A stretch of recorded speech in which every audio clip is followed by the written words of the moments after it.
یا اس کی رحمت تمہیں ملے فَلْيَفْرَحُوا تو خوشی کیا کرو. سبحان اللہ. کیا کیا کرو؟ خوشی کیا کرو. هُوَ خَيْرٌ مِّمَّا يَجْمَعُونَ یہ اس سے بہتر ہے جو تم مال اکٹھا کر کے رکھتے ہو، جمع کر کے رکھتے ہو. اور علماء کرام نے اور مفسرین نے اس آیت کے اندر جو دو چیزیں ہیں، ایک فضل کا ذکر ہے، ایک اللہ کی رحمت کا ذکر ہے. ان دو چیزوں کا ذکر ہے اور ان دو چیزوں کے ملنے پر حکم ہے کہ تم خوشی کرو. اللہ کا فضل ملے خوشی کرو، اس کی رحمت میسر آئے تو خوشی کرو. اب یہ نہیں بتایا گیا کہ خوشی کیسے کرو، کیا خوشی کرو. اگر وہ بات بتا دی جاتی کہ خوشی اس طرح کرو تو پھر تو اس بات کی پابندی تھی کہ صرف وہ خوشی کرے، اس کے علاوہ کوئی خوشی نہ کی جائے. خوشی کا اظہار ہوتا ہے، عبادت سے بھی خوشی کا اظہار ہوتا ہے. مثال کے طور پر مقدس دن ہو تو آپ روزہ رکھ لیتے ہیں، یہ بھی انداز ہوتا ہے. آپ اللہ کے راستے کے اندر خرچ کرتے ہیں، یہ بھی انداز ہوتا ہے. خدا کی مخلوق کو خوش کرتے ہیں، یہ بھی انداز ہوتا ہے. دوستوں کی دعوت کرتے ہیں، یہ بھی طریقہ ہے خوشی کا. خود نئے کپڑے پہنتے ہیں، یہ بھی خوشی کا طریقہ ہے. بے پناہ طریقے ہیں.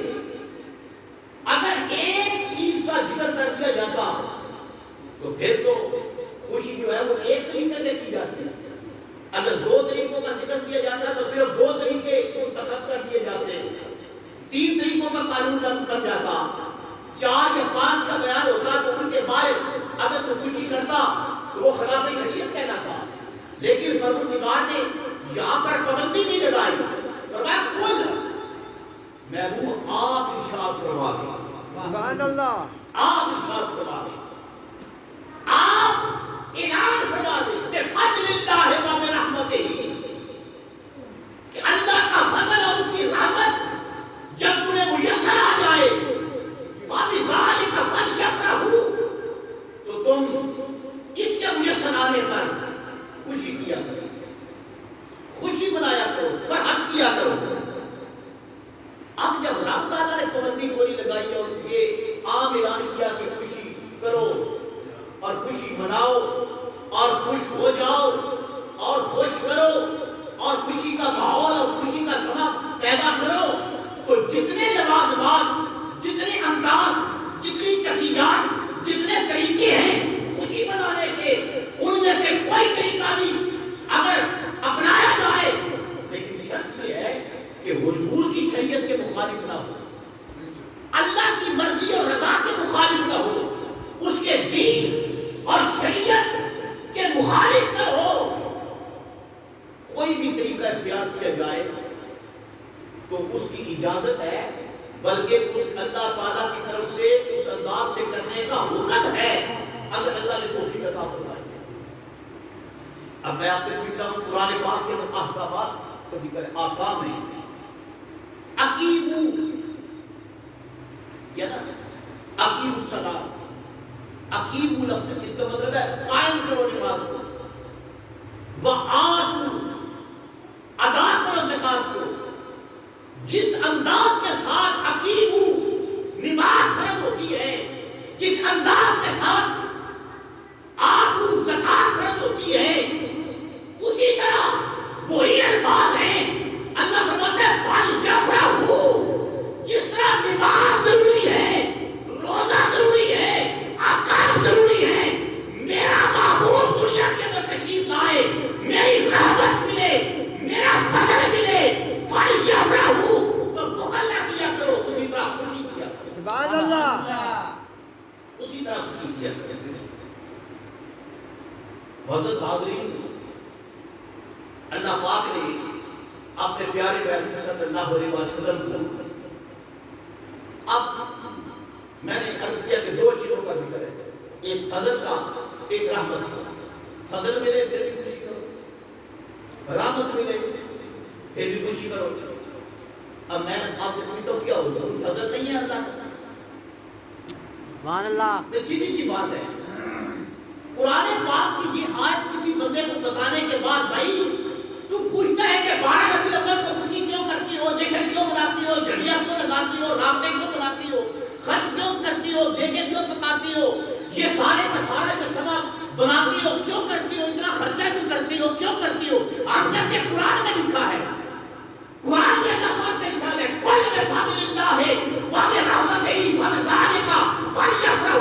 اللہ محبوب سے فرماتا ہے، محبوب اپنے غلاموں سے، امتیوں سے، لوگوں سے فرماتے اعلان کرتے جب اللہ کا فضل ملے، اس کی رحمت ملے تو چاہیے یہ کہ وہ خوشی کا اظہار کرے، وہ خوش ہو جائے، مال خرچ کرے۔ اب دیکھنے والا کہے گا کہ یہ حضور کے میلاد کی بات تو نہیں لکھی، یہ تو فضل کی بات ہے، رحمت کی بات ہے، حضور کے میلاد کی بات کا تو ذکر نہیں ہے۔ تو میں کہتا ہوں اس سے ایک ہی سوال کرو، بھائی قرآن پڑھنے والے یہ بتا حضور اللہ کا فضل نہیں ہے؟ سبحان اللہ، سبحان اللہ، بولو نا، سبحان اللہ، سبحان اللہ۔ اگر رحمت پر خوشی ہے تو حضور اللہ کی رحمت نہیں ہے؟ بے شک بے شک۔ یہاں تو فضل کا ذکر ہے، اور حضور فضل نہیں ہے، صرف حضور فضل کبیر ہے، سبحان اللہ، حضور فضل عظیم ہیں، حضور فضل کبیر ہیں۔ یہاں تو صرف رحمت کا ذکر ہے، اور حضور صرف رحمت نہیں ہے، حضور رحمت للعالمین ہے۔ سبحان اللہ۔ جب صرف فضل پر خوشی کرنے کا اللہ حکم دیتا ہے، صرف رحمت پر خوشی منانے کا حکم دیتا ہے، تو میرے آقا رحمت للعالمین حضور صرف اللہ کا فضل تو نہیں، یہ تو فضل کبیر ہے، بے شک بے شک۔ یہ صرف رحمت تو نہیں، یہ رحمت للعالمین ہے۔ اگر فضل پر خوشی منانا جائز ہے تو فضل کبیر پر بھی خوشی منانا جائز ہے، اگر رحمت پر خوشی منانا جائز ہے تو رحمت للعالمین پر بھی خوشی منانا جائز ہے۔ حضرت گرامی اب قرآن پاک نے ایک اور مقام پہ فرمایا، اللہ فرماتا ہے وَذَكِّرْهُمْ بِأَيَّامِ اللَّهِ، اللہ کے ایام کا خوب ذکر کیا کرو، اللہ کے دنوں کا خوب چرچا کیا کرو۔ اب اللہ کے دن کون سے ہیں کہ جن کے بارے میں اللہ پاک قرآن پاک کے اندر فرماتا ہے وَذَكِّرْهُمْ بِأَيَّامِ اللَّهِ، اللہ کے جو دن ہیں ان کا خوب چرچا کیا کرو، ان کا خوب ذکر کیا کرو۔ اللہ کے کون سے دن ہیں؟ اور جو اللہ کے دن ہیں، باقی جو دن ہیں کہ وہ اللہ کے دن نہیں ہیں؟ بے شک۔ مثال کے طور پر کسی دن کی طرف آپ اشارہ کریں کہ جمعرات اللہ کا دن ہے، جمعہ اللہ کا دن ہے، میں آپ سے پوچھتا ہوں ہفتہ اور اتوار اللہ کا دن نہیں ہے؟ بے شک۔ ہفتے کے 7 دن ہیں، 7 دنوں میں کوئی ایک ایسا دن بتا دو جو اللہ کا دن نہ ہو۔ اللہ نے بنائے ہیں، دن بنانے والا اللہ ہے، مہینے کے 30 دن ہیں، یہ 30 دن اللہ کی دن ہے، سال کے 365 بنتی ہیں، یہ اللہ کے دن ہے، راتیں اللہ کی بنائی، دن اللہ کا، دن کا خالق اللہ ہے نا۔ جب خالق اللہ ہے، بنانے والا اللہ کی ہے نا۔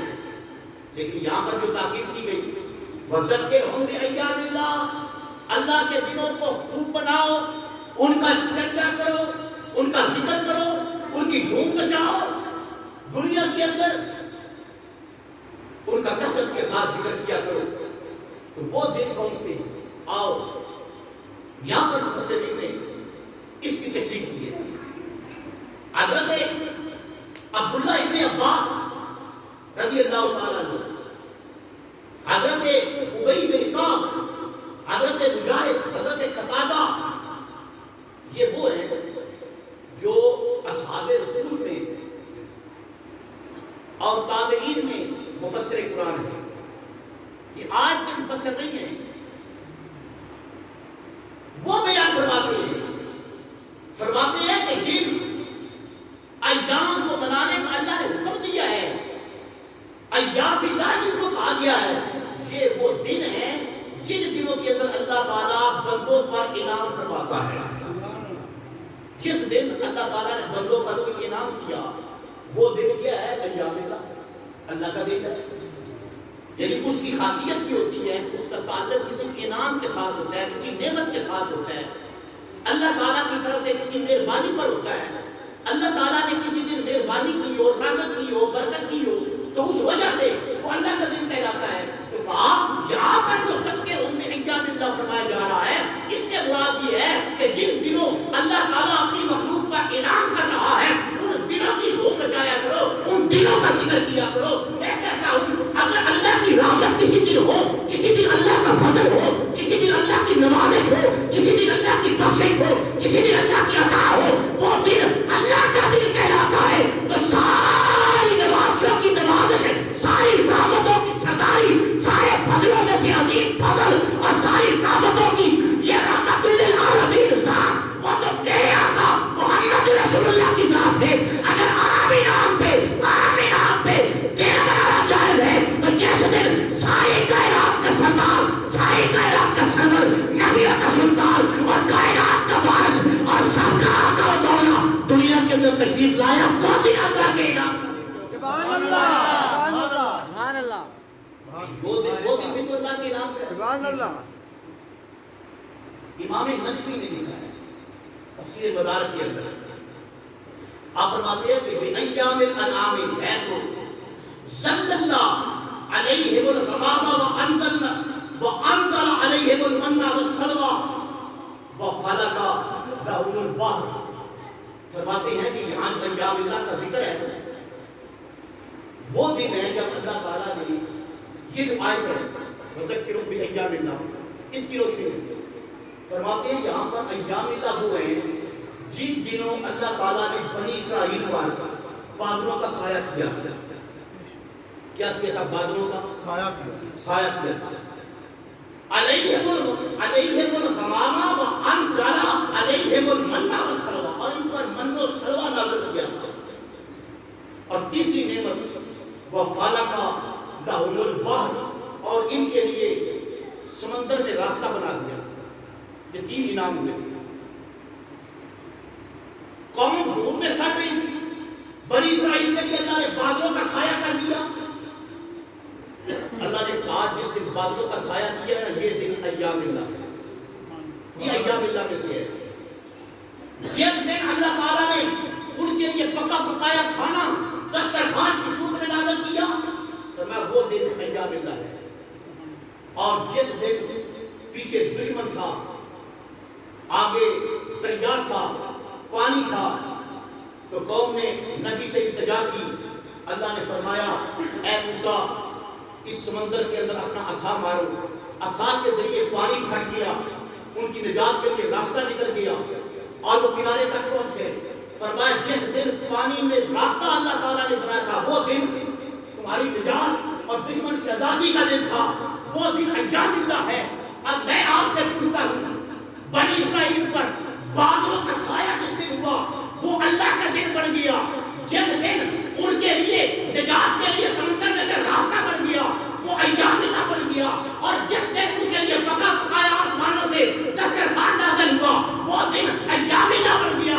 یہ ساری چیزیں آپ سامنے رکھے، میں پوچھتا ہوں کیا میرا نبی دسترخوان سے بھی زیادہ اہمیت نہیں رکھتا؟ کیا میرا نبی بادلوں کے سائے سے بھی زیادہ اہمیت نہیں رکھتا؟ کیا میرا نبی اس نجات کے راستے سے زیادہ اہمیت نہیں رکھتا؟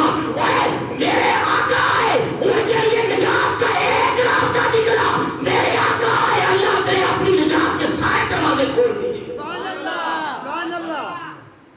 اور وہاں پر تو صرف بادلوں نے سایہ کیا تھا، یہاں پر عالم یہ جب حضور آ گئے تو اللہ کی رحمت کا ہر وقت امت پر سایہ رہتا ہے۔ سبحان اللہ ہر رات اس کی رحمت آوازیں دیتی ہے۔ اور وہاں تو دسترخوان نازل ہوا تھا، اور وہ جس دسترخوان جب نازل ہوا تو کہتے ہیں اس دسترخوان میں کیا تھا؟ عذاب کو جو ملتا ہے پکا پکا ہے، من و سلوہ ان کے لیے آیا تھا۔ تو من و سلوہ آیا تھا، اللہ فرماتا ہے یہ دن بھی ایام اللہ میں سے ہے۔ یہ حضور کی نعمت اور حضور کی رحمت اور حضور میرے آقا کے فضل کے مقابلے میں یہ تو بڑی معمولی چیزیں ہیں، چھوٹی چیزیں ہیں۔ اس میں شک نہیں کہ اس امت کے لیے تو بہت بڑے انعام تھے، لیکن حضور کے مقابلے میں دیکھا جائے تو سرکار کے مقابلے میں تو یہ بڑی عام چیزیں ہیں۔ میرے آقا رحمت للعالمین دنیا کے اندر تشریف لائے، اللہ پاک کی رحمت چھم چھم کر کے برسنے لگی. ایک راستہ نہیں, اللہ نے دروازے رحمت کے کھول دیے. سبحان اللہ. حضرات گرامی, ایک اور مقام پر قرآن پاک کہتا ہے حضرت عیسیٰ علیہ السلام نے دعا مانگی. پیچھے ذکر ختم ہو گیا. حضرت عیسیٰ علیہ السلام نے دعا مانگی, اللہم اپنی امت کے لیے, اللہم انزل علینا مائدۃ من السماء تکون لنا عیدا لاولنا وآخرنا. اے اللہ تیری بارگاہ کے اندر یہ دعا یہ التجا کرتا ہوں کہ یا اللہ آسمانوں سے مائدہ نازل کر دے. سبحان اللہ. مائدہ ایک دسترخوان کو کہتے ہیں. پوری سورت اس کے نام پر نازل ہوئی ہے, سورہ مائدہ. وہ اسی نام پر ہے کہ اس کے اندر اس مائدہ کا ذکر ہے. یہ